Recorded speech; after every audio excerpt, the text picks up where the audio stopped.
Hi, everyone. My name's Adam. I will be talking about the troubled teen industry today. This is a little bit about me. So I live and work in Minnesota. I have a background in marriage and family therapy, so mental health, and also a background in alcohol and drug counseling. Been working with kids pretty much my entire adult life. When I turned 19, I started. And I have counseled in several youth residential programs in the United States. I do have a handout. Those of you who don't have the handout is up here. And if you see anyone who comes in late, make sure they get one. We're just going to start with some foundational points about the troubled teen industry and what we're doing here today. Uh, the troubled teen industry does exist. I only really know about it in the United States. I can't speak too much about it outside the United States, but they exist. Dynamics of it exist inside youth residential programs. They use coercive control approaches toward youth and their parents, and can lead to significant psychological trauma within youth and their families. There will be upsetting things that we'll talk about today. Trauma, abuse, it's almost all towards children and teenagers. Maybe some swear words will be up here as well. This is not a training focused on how to help survivors. That's a different training I hope to do maybe next year. But we're not talking about that today. We're also not going to be talking about bad programs today or TTI programs specifically, names and such. There are databases on your sheet here, advocacy resources on the bottom. Those three websites have resources that have a bad list, so to speak. We will be talking about that today. I have time today to be about 40 minutes, so I'm going to get through this. Please email me, text me. I'm here all week if you want to hang out and talk. Hopefully, if I get done early, we can do questions at the end as well. What we're suggesting today is that youth residential programs can be useful tools. And a democratic approach in youth residentials can help prevent abuse and increase positive outcomes. Here are some of the reasons typically why youth are placed in youth residentials.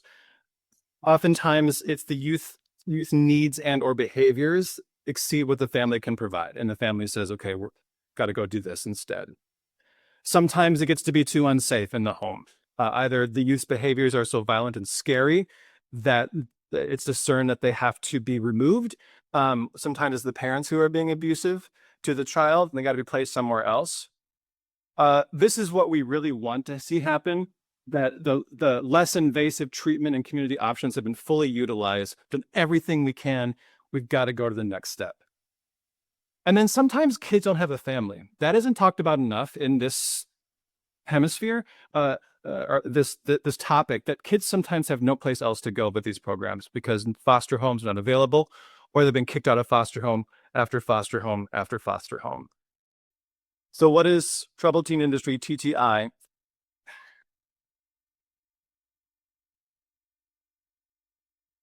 Here are the main types. Boot camps, kind of how it sounds, military-ish, push-ups, sit-ups. A lot of times they're outside, sometimes they're not. These are going to be ones where they're pushing the kids to their limit, break them down, build them up, so to speak. There are residential treatment centers. I've worked in several of those. Those are sometimes medical-based where you have a diagnosis and they have a specialty. Sometimes they're not.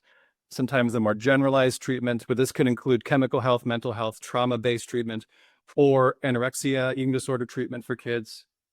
Therapeutic boarding centers are kind of the same thing, except they have the marketing for therapeutic boarding centers is that they're more focused on education.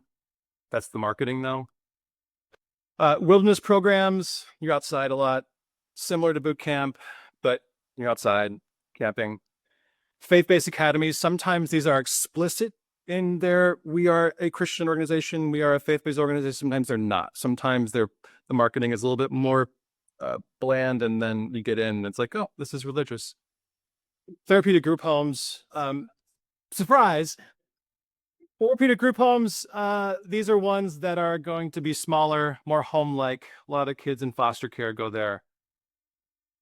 What we often see with kids who are sent off to youth residentials, not just TTI, but all youth residentials, is that oftentimes these are the problem child in the family. They're the scapegoat. There are every sick system has a scapegoat, right? Where we got to put our yuck and our disgust onto that one person. Oftentimes that's who we're talking about here. It's overrepresented by kids who are in foster care and or who have been adopted, and then youth of color are overrepresented in these programs. With TTI programs, there's often a rushed admission process. There's deceptive marketing. Your kid will die if they don't come here. Your family will be ruined if they don't come here.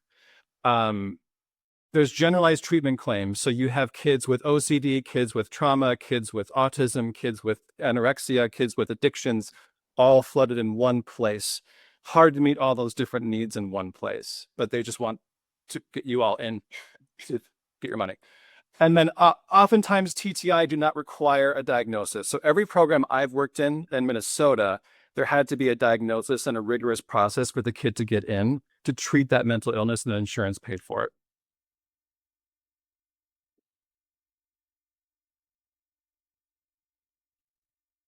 General approach of TTI mirrors that of cultic and large group awareness trainings. Here, however, we have a forced admission.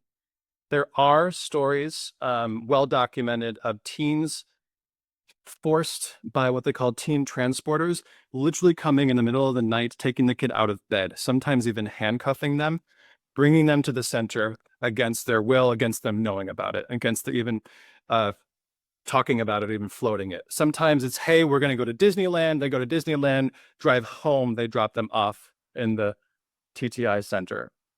There's forced treatment planning. So here are the staff saying, here's what we want you to work on. Here's what you should change about yourself. Forced attendance. You have to attend the groups. You have to attend therapy. You have to attend everything, or there are punishments. It's fear-based. It's shame-based. Tough love approach.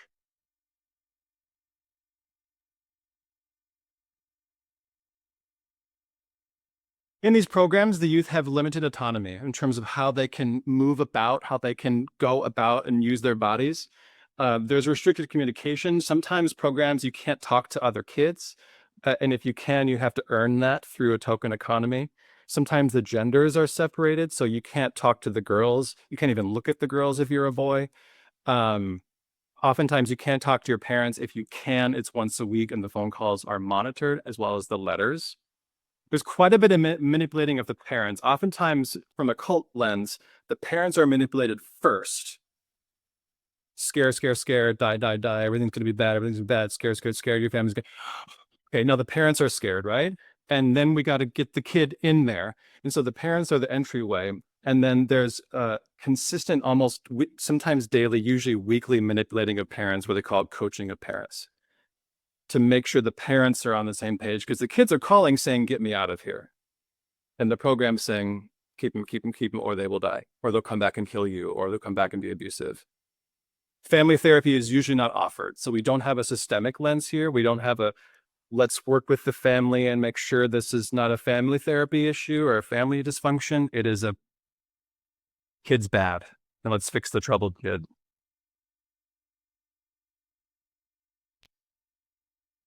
This one breaks my heart.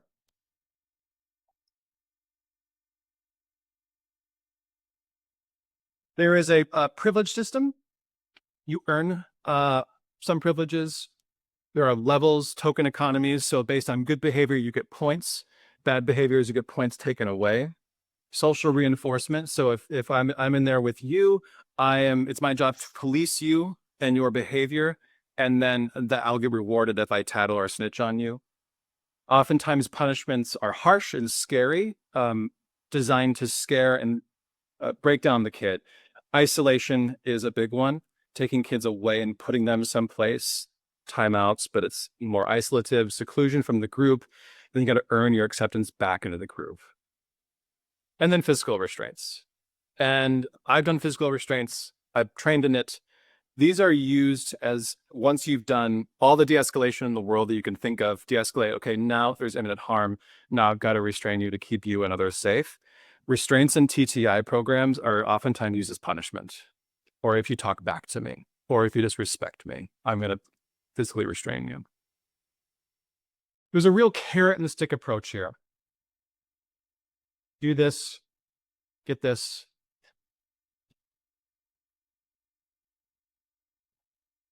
Most of us will recognize these approaches with group I didn't call them group therapies because they're not. They're group activities.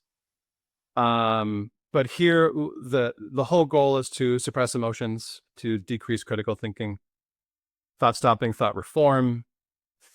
Disclose your trauma, disclose your trauma, disclose your trauma, share, share, share. You'll get more points if you disclose your trauma. I'm going to take away points if you don't talk about your trauma. And teenagers are uniquely susceptible to just making stuff out if they feel pressured to. What's that called? Forced confessions? Forced confessions? You're required to confront your peers, put them on the hot seat. They call it tact therapy. Oftentimes there is this mandatory emotional reactivity that can become contagious. You can just picture with a bunch of teenagers, right, where they're all crying and screaming, and sometimes in more extreme situations, they are deprived of food, sleep, and contact with others, again, through isolation and seclusion.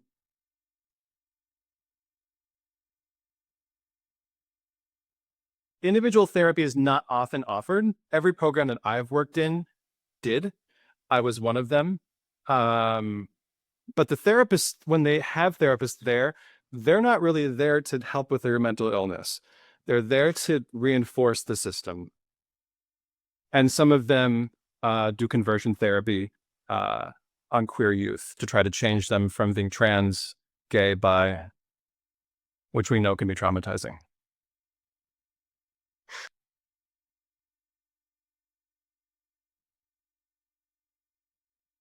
So findings of neglect have been rampant. Sometimes it's academic neglect where the schooling is just not happening. There's even been some stories where kids get diplomas and then the state takes the diploma back because they were not credentialed or credited to give out diplomas. Physical neglect, I mean, kids are dying literally these places. You can look up, again, these websites in the bottom of the sheet here. Kids are dying at these places, sometimes from restraints, sometimes from suicide, sometimes from medical neglect. If they're isolated, there's not much emotional contact. Again, social contact is limited. Sometimes the supervision of these places is very poor. And then how do you report abuse when you're out in the wilderness? And then some places squash it and say, you will stay here longer if you report us. We will keep you here longer. And then there's the coaching of the parents to wrap around.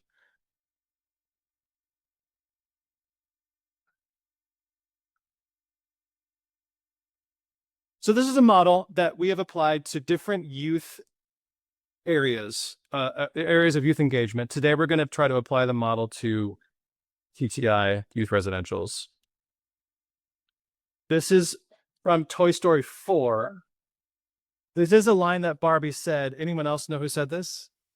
10 points if you get it right. Thomas Jefferson. Happy 4th of July. What do you mean by democratic? It's not political. We're talking about everyone has meaningful participation. There's personal autonomy. There's equality. Equal doesn't always mean same. Justice means fairness and harmony and consistency. There's choice. It's messy. Ultimately, we hope that it's empowering. What do we mean by youth? Typically, we mean 12 to 18 years old is youth, teenage-ish. They're saying 25 is when the brain comes online now. I've worked at places with kids as young as 5. I put this quote here because I hear this all the time, right? Kids today. Kids have always been kids, right? There are unique things, but my goodness, we were all there once, right? Top brain here is a 12-year-old. This is 16. This is 20. The more yellow and green you see, the less developed it is. This is not trauma. This is just a typical brain. I try to remember this when I'm talking and thinking and working with kids, is that, oh my gosh, their brains are simply not fully developed. And it's my job as the adult to be the adult. Because my brain is imperfect, but I'm older than 20 and older than 25. Some foundations to the model center on the research looking at how people change. We know that technique in psychotherapy is important. It accounts for about 15% of the outcome. So not a lot, but it's not a ton. The therapeutic relationship between client and therapist contributes to about 30%. big deal to have a good therapeutic relationship between you and the kid. And here we're applying this to a residential where we have staff and kids. Researchers looked at how to develop a positive therapeutic bond between provider and kid, or provider and client. Empathy, genuineness, respect, and when the client perceives the therapist as warm, trustworthy, and non-judgmental. Not that me as a therapist thinks I am. No. So client participation in therapy is the single most important determinant outcome, 40%. No change likely to occur without the client's involvement. We know this, we talk about this with adults all the time, but therapy with kids is different because usually it's the parents dragging the kid in. This model is trying to suggest that we got to get the kids buy-in.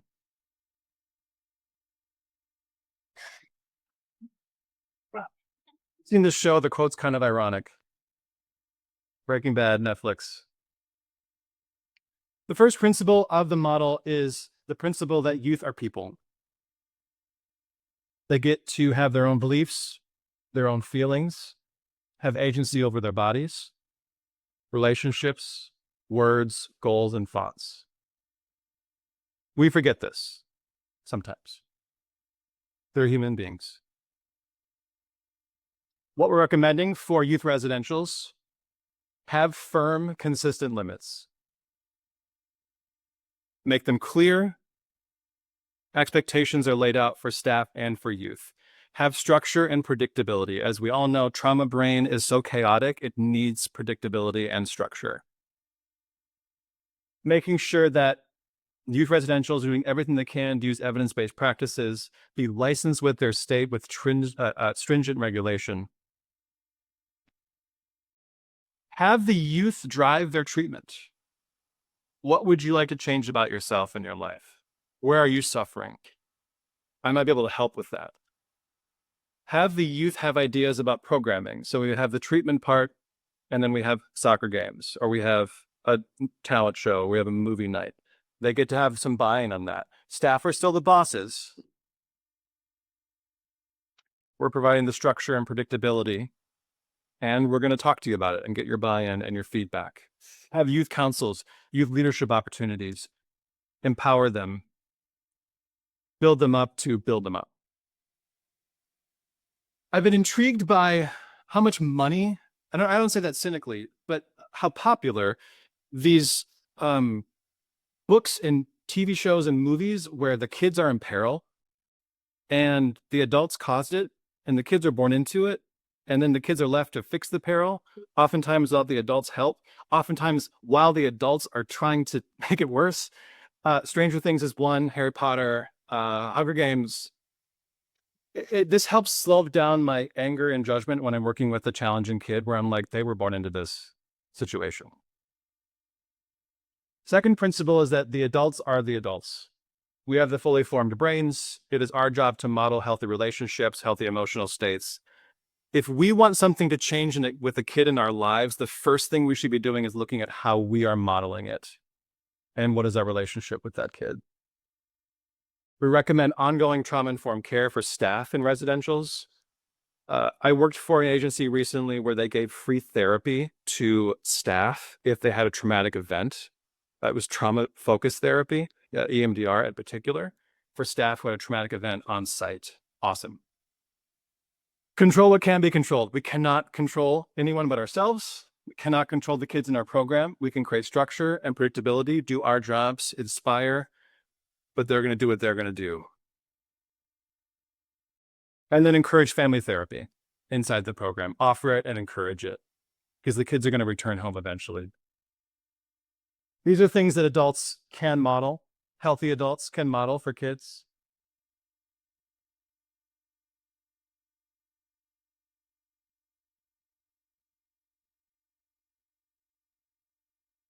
Therapeutic crisis intervention is a de-escalation training program. Pretty great. One of their de-escalation strategies is called drop the rope. So you will see this in residentials, maybe you've seen it with parenting, where an adult and a child are power struggling, right? And in TTI programs, the staff is not going to back down. They are going to win. I am the boss, you are the kid, I'm going to win. And that oftentimes ends up in a really scary restraint with sometimes more than one adult on the kid. But when an adult and child are going back and forth, power struggling, it is the adult's job to drop the rope and to say, you know what, I'm the adult. I'm hot right now. We're power struggling. I'm going to step away for 30 minutes. My colleague's going to step in for me and I'll be back. And it's important that we come back to it. Once our brains have calmed down, come back to it, settle and repair what was being talked about. This will help limit crises and limit physical restraints.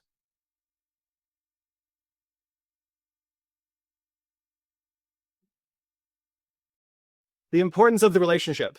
So the relationship between the youth and the adult is paramount. So when we're making decisions, how will this help the relationship? How might this harm the relationship is what we should always be thinking about. It does not mean letting the kid do whatever they want to do. It does not mean never saying no. Sometimes the best thing for the relationship and for the kid is to say no and set that limit. Recommending to eliminate physical restraints, have de-escalation be the North Star, eliminate seclusions and isolations and timeouts, ongoing de-escalation training for staff. I mentioned TCI as one great one. And then it's our job as a staff to earn the youth's trust. It is not their job to trust me day one. I worked at a center where he was like a donor / volunteer guy in retirement. He would come in every now and then and tour the center, and he gave us some feedback. He said, I can never tell who your staff is and who your kids are. And I said to him, yeah, I know we're all kind of young. And he said, no, it's not that. He said, they're smashed in there with the kids. They're playing with the kids. They're there on the table, playing the board game with them. That's what we want to do. Next, we're thinking about needs. We're staying up way, not that diagnoses aren't helpful, but needs, thinking about needs can be much more helpful than thinking about diagnoses. What does the kid need? Most kids need these 6 things. Showing full presence to a kid is showing love to them. Delighting in them. I was telling a kid recently, I don't like Pokemon, but you do. And that's why I listen to you when you talk about Pokemon, but just no, not my favorite thing, but you are my favorite thing. So we're recommending using gentle tones in youth residentials. There's really no need to yell unless you're playing basketball. Mm. Slow down the processing. Ask open questions. Listen without an agenda. Be fully present. Be careful that as the adults, we're not getting our own needs met through the kid, our own needs for power, our own needs for dependency, healing a wound through them. And view them as a whole person, not just a diagnosis or as a troubled teen.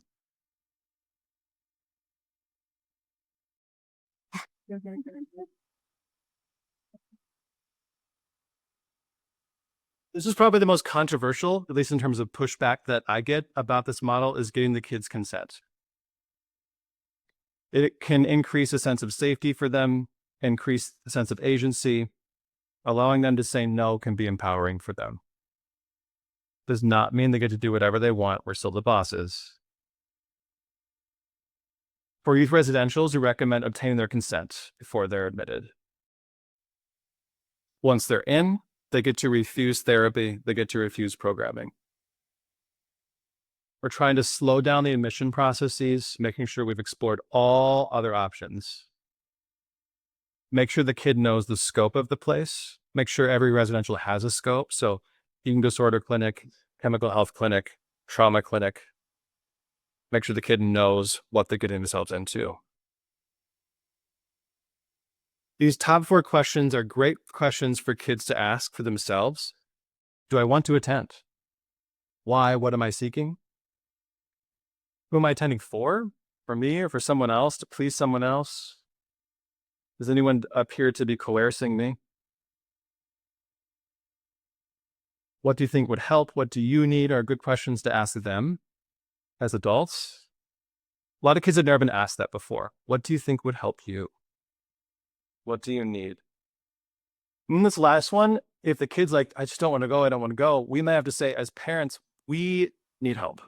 We don't know what to do. We don't have the resilience that you need. And so we need some help. Put it on us as the adults.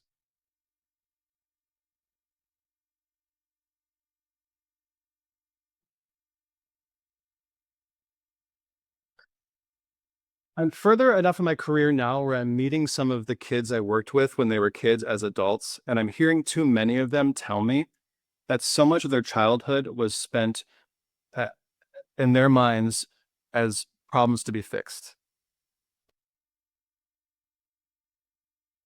That adults were always trying to re-engineer them and fix them, which led to more problems. We're recommending a collaborative approach within youth residentials.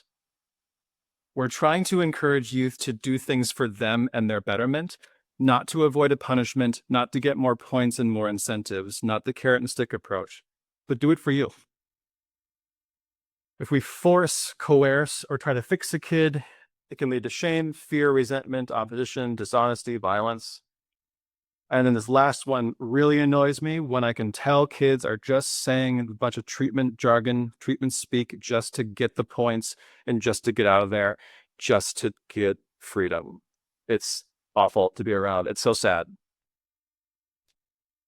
So we're recommending eliminating levels and phases and token economies, avoiding rewards and punishments. There should be consequences, which we'll cover in a minute. They're different from rewards and punishments. Focus on the kid's internal motivation for change. Try to win that, inspire that. Still have bottom lines. Whenever I'm doing programming with kids, I always start with why we're doing this group, why we're doing this programming. Here's the important part. And then when doing treatment planning, ask them, how will we know when we're done? How will we know when you are done with your treatment? That's helping them decide when we're done instead of locking them in there and the adults tell them when they're done. When a kid doesn't want to do something and we finally get them to do it, we finally inspire them to do it, afterwards, a great question to ask is, what was that like? If there's a lot of problems going on in the milieu, have a circle, call everyone together. The question is, hey, here's what we're seeing. We're seeing a lot of racist, sexist comments happening. That's wrong. What are we going to do about that? Put it back on them. And then when you, again, trying to inspire them to do something, to encourage them, do it for you. Don't do it for me. Don't do it for a soda. Do it for you. Come to group, please. It's more fun when you're there. When you are there, it's more fun. When you are there, you add a lot of insight. When you were there last week, I really appreciated what you said. Can you give it a try again? No? Okay. We're not just letting them do whatever they want. You are letting them, but you're also encouraging engagement and attendance. We're also trying to recommend just a general avoidance of trying to weaponize treatment, using therapy as a punishment. Go to therapy and then I'll pay for your Xbox. If you don't start attending therapy, I'm going to kick you out. Well, now I'm sending you to treatment because you did that bad thing.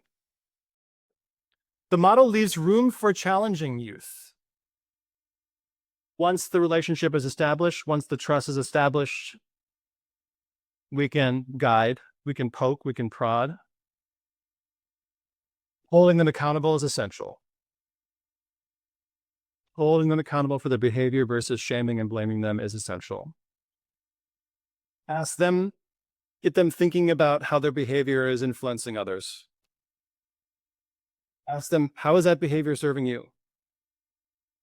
Encouraging them to fix what they break. So if they threw an Xbox controller and broke it, there's some repair that needs to happen there. Punch a hole in the wall, help the maintenance guy repair that hole. If you swore at everyone at that last group, maybe you're going to clean up the kitchen tonight for everyone as a way to repair. Or maybe you're going to lead a group on anger management next time we have group. Asking them, you broke this, how would you like to repair it? Please have it aligned to what you did. Logical and natural consequences, again, these are focused on fixing what you broke, that the punishment fits the crime, so to speak. These are just taken from motivational interviewing. Great questions to ask kiddos to inspire that internal motivation for change. I worked at my second residential. I was an intern in graduate school, and a young man came to visit one day. I didn't know him. He said to everyone that he was a child there back in the day. Now he's an adult. He was a 5, 6, 7-year-old ish at the time when he was at this youth residential. And this one focused on trauma, this residential. Older staff remembered him and said to us that he was one of the most challenging kids they've ever had. Violent, running around the building, didn't follow rules, and he seemed to be, according to him, thriving. And one of the staff there who remembered him said, "Hey, you got to tell us what worked. What did we do? How are you this now when you used to be that?" And he said, "The swing set." He said, "I got to go in the backyard and swing and have a childhood. My life up until that point was an absolute terror." So introducing play, even for 17, 18-year-olds, it's how they enter the world. It's how we heal. We get to make mistakes. We get to take risks, use our imaginations. Recommending creating an environment of silliness and humor that starts with the adults. Integrate play into how we supervise our staff, make it playful. Our staff meetings can be playful. That'll trickle down, trickle around. Play can be in our treatment plan. It can be through different art programming.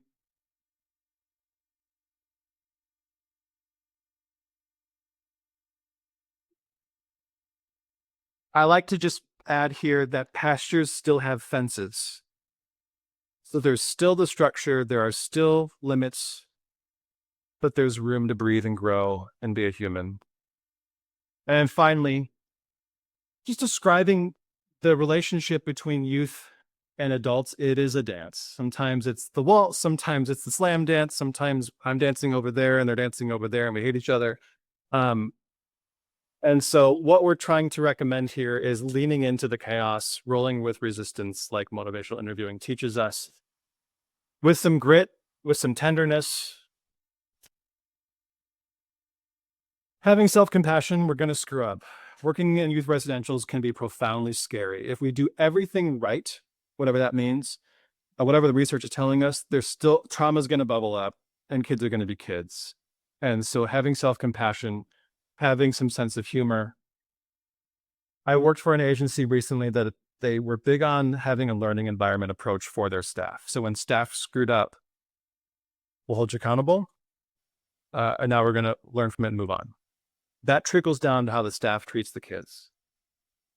Ongoing training on trauma and the adolescent brain. The adolescent brain is a wild, wild thing. And the more the staff understands it, the better they're going to be able to engage. And then hire staff who like kids. Mm-hmm.